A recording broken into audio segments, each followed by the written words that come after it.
So last week I got a little bit of access with PGA Tour player Dahmen in his preparations, a little practice round before he plays at Royal St George's this week at the Open. So he's going to take us through 3 crucial shots that he feels is really going to be really important to play on the link style golf course. Obviously what he's going to get experience this week at Royal St George's. If the wind blows, then some of these shots he's going to play are going to be really key. So hopefully you enjoyed the video. Maybe give you some ideas of how to play these certain link style golf shots. Here we are in the UK. We obviously have pot bunkers, which we really don't have in the States that much. So we got to get the ball up a lot quicker. And the sand's a little bit different over here, but the same rules are going to apply. I try to get the ball a little bit off my left foot. If I'm going to hit it higher, I drop the handle a little bit lower. And then I just stay as wide as I can on the way back. You'll see a lot of guys wrist hinge. I prefer to stay wide. And then I feel like I'm throwing the club face. I want the club face to pass my hands through impact. So open club face, ball off the front foot, stay wide, and release it. Just like that. Does that feel like you're just going to try and keep the loft on the... Exactly, yeah. So I kind of picture like there's a little man sitting on the front of my club face, and I don't want to throw him off the face, you know, flipping this way.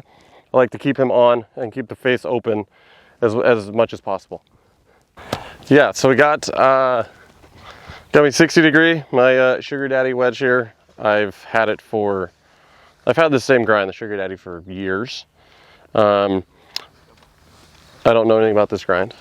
I might go that way. But with this one here, this is kind of one of the shots that seems like you could probably use the ground a little bit, but me playing golf in the States, we played in the air. So I'm just going to try to land it in the flat. One thing I work on a lot is getting the shaft vertical when I'm chipping. I think you see a lot of amateurs that put the ball back and they stab it, and that's going to be leading to a lot of chunks or skulls. So you're going to see the pros actually have the shaft very neutral, and they'll be returning it to neutral as well. And that's something I work on a lot. Trying to sort of use a bounce a little bit. Exactly.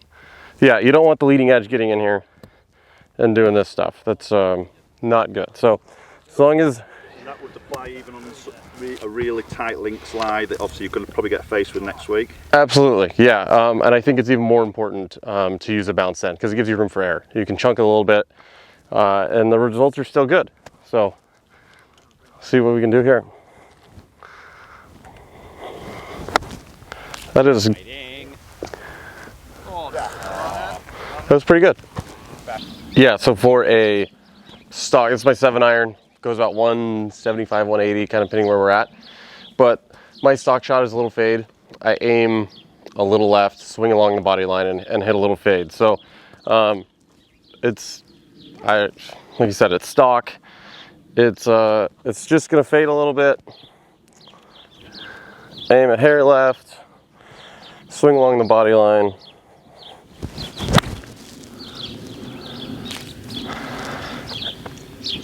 And you get a little fade.